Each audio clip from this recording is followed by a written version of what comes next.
Welcome guys, welcome back to my channel, and in today's video I'd like to share with you what I did to get my study permit approved. Guys, I'm so excited to share this with you. I'm just like you in my country Ghana, minding my own business, and I decided to take on this journey, and today here am I in Canada studying. And guys, I would like you to know I'm not an immigration consultant. I'm only sharing my experience with you, which is beautiful because when I started this journey, I was also fishing for more information to help me do the right thing, and people shared theirs, which I did follow, and I'm here, and I also want to share mine because although they shared theirs and I follow, but there was some difference in it. So just stay tuned to my channel, subscribe, and share with friends. I say thank you, and let's get started, guys. I use the GC key account, and I log into the GC account. So in the GC account, there's 4 sections. The first section is client information, and under the client information there's only one file. There's only one file, guys. Sorry, I would like you to know I'll be looking a bit on my screen. So there's only one file under the client information, and the file name is IMM129 form, and that form is basically about yourself, your name, your date of birth, your school, your past history, your education, and the school you'll be attending, and all this. Like basically like how you fill a bank form. I guess all of you fill a bank form before. Yeah, something like that. You're the same. So before you download this form, you need to have a PDF reader on your laptop. Then you click on it, it takes you to a new page. The new page, you just see a blank page, just write please wait and other information. So on the top right corner of the page, you see a download symbol. Just click on it to download and save out your download file. You just go and click on it and you open your PDF. So when you open on your PDF reader, you fill all the necessary informations, and then at the bottom of it you see a place that you write your name and sign. Guys, don't worry, the form you download is unique to you. So just before myself, I was like, do I need to write one? Do I need to sign? How am I going to sign? Or do I need to print it out? But I later got to know, I didn't need to sign. I didn't need to do anything. All I need to do to validate, and when you validate and you have omit any of the required place to fill, it will tell you. You go back and fill it. After you are done, you validate again. If everything is fine, you just write complete and give you some barcode, and at the bottom of your code you just save and you just upload. Okay guys, the second section is the supported documents, and it have like 6 categories. What I did first, download the IM5645 form, which is the family information form, and that one is just basically about your family, like if you are married, your wife, your children, your mom, and your siblings. For me, I'm not married, so I just choose no. I don't have any kids, so no. Then I put my mom name, my dad name, and my siblings. He was also asked you, will you become with them? Charlie, I will not become with any of them. So it was so simple. I just take no, and I just save, upload. The next thing I did there was to upload my digital photo, and guys, the digital photo, what we call passport picture. So the passport picture, there's a specification to it for me not to miss anything. You know how this is are. What I did, a friend recommended me to go to Accra Mall to take the picture, so I went to Accra Mall, gate 1, the first shop on your left. When you're entering for gate 1, there's a photo booth there. I just told them that I'm coming to take a passport picture for Canada study permit, and they like 10 minutes. They are just done, and Charlie, I waste no time. Then I upload it. I think it's 30 cedis. I don't know for now how much it will be, but when I did 30 cedis, it's 30 cedis. Then I just upload it then. But if you know much about photography, you can take it yourself with your phone, or maybe your friend or anybody can do it for you. Upload. When the specifications are on there, so you just look at it and just follow suit. The next thing I upload, the biodata of my passport. So with that one, I just took my phone to just take picture of it and just upload. But if you have any past travel history, you just take picture of all the travel pages and you make it one file. But it shouldn't be more than 4 MB. I think all file you're uploading should be more than 4 MB. Then you just upload. The next thing I upload is the letter of acceptance. So the letter of acceptance is the letter you receive from the school that they have given you admission. So I just upload that one. But there's some things you need to look out for in a letter of acceptance. You must make sure that it have the designated learning institute number, that is the DLN number. It must be on the school official letterhead. It must have the start date and the end date of your program, and also the date you need to register. It must also have that as well. Those are the things you need to look out for. And with this, applying for schools, for those who have not yet applied for schools, for my friends, when I'm talking to them, I used to suggest to them they should always apply to the public universities, because I know the public universities does. Some of the private universities still do, but I don't know much about them. For the public, I know. All information you are looking out for DLN number is on the IRCC website, so you get all those information and details. But just make sure you apply for public university. They do have the DLN numbers. Okay, then afterwards, the 15th I upload is the evidence of work requirements. And for me, work was essential to my program, so it came together with my letter of acceptance. But if for you the work is not essential to your program, there's no need to upload that.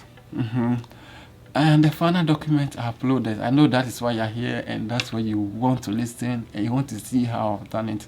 So don't worry, guys. That is the proof of means of financial support. And I know a lot of people get rejected because of proof of means of financial support. If you don't prove your means of support very well, your visa may get refused.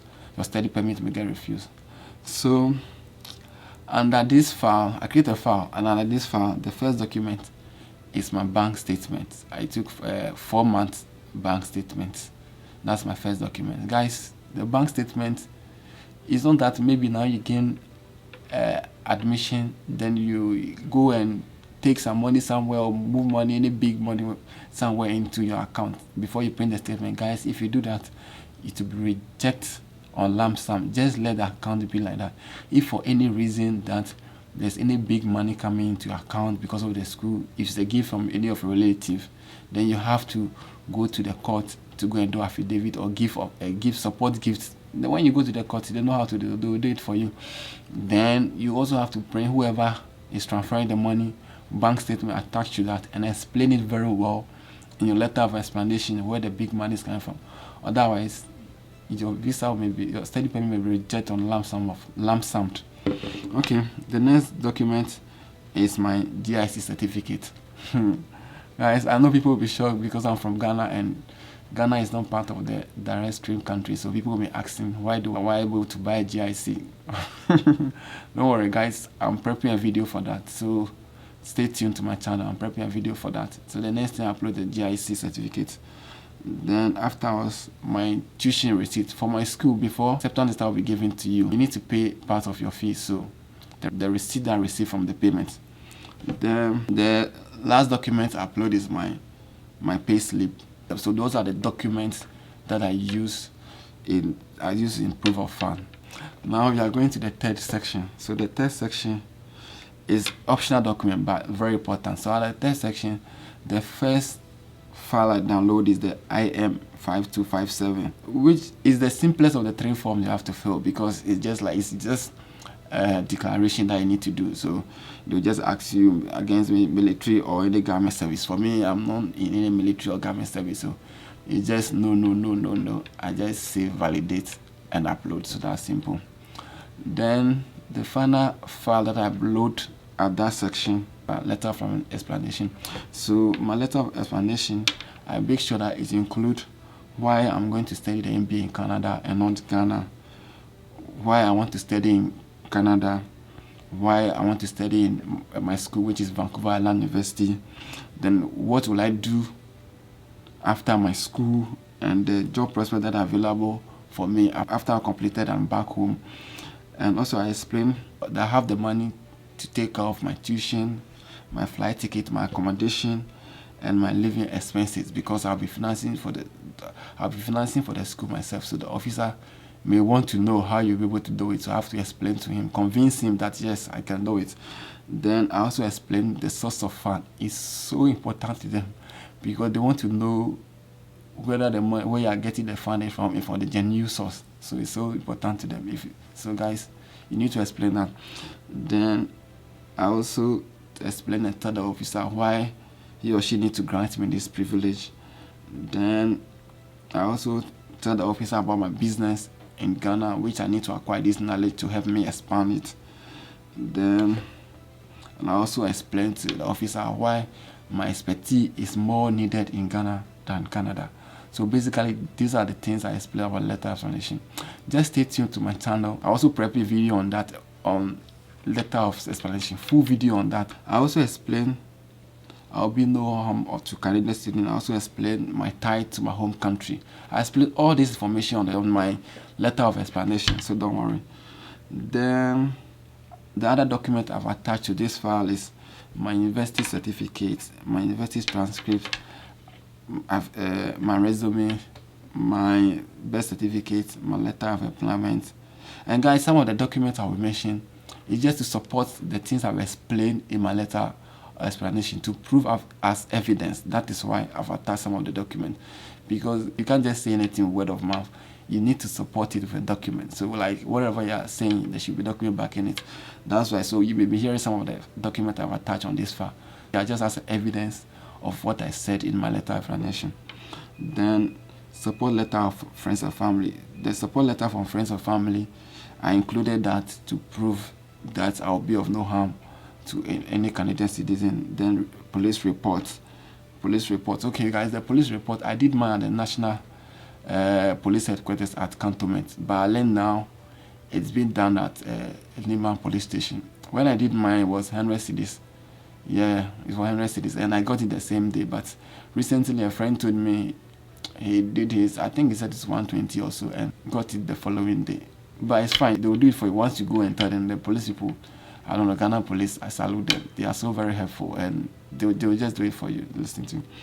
Then the next is the support letter from family, testimonial certificate I received after my national service, reference letter from my then manager and previous manager I worked under, then my business registration documents, then my car documents, my land indenture, my provision shop permit. Guys, yes, I know Ghana, a lot of people have things, but they don't know how to prove it. Before myself, I don't have any document to cover for my provision shop, but I went to the district assembly and I request for the provincial shop permit, and they gave it to me the same day, the same moment. No? So if you have a provincial shop that you want to add, you can just go use the permit to apply.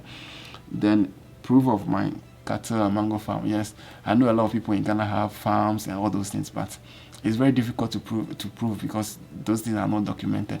But don't forget, at the district level, there's agric office there, and there's agric extension officers that go around to check on your farm, how to apply all those things. They take notice of what you have, and they always account. That is why the Minister of Agriculture have all those information, the reports. So when you just go to them and you tell them, they can give you a letter of attestation. That's what they give me, and I attach to it. That to prove that I have this. So guys, basically this is what I did to get my study permits approved, and I believe when you do similar suits, you also get yours approved. So it's good that we share our experience and what we do right that get our permits approved, and it's good. So I don't know, before myself, when I start this journey, I fish out for all this information from others, and which was really useful to me and helpful. So I feel like I should also share mine, because my situation is different from their situation.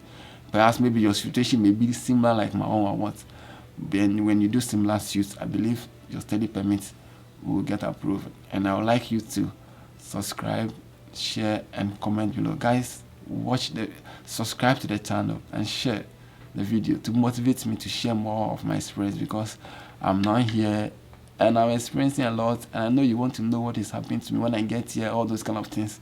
Charlie, just share the video and subscribe, and that will give me more motivation to share more of me here whilst I'm here now.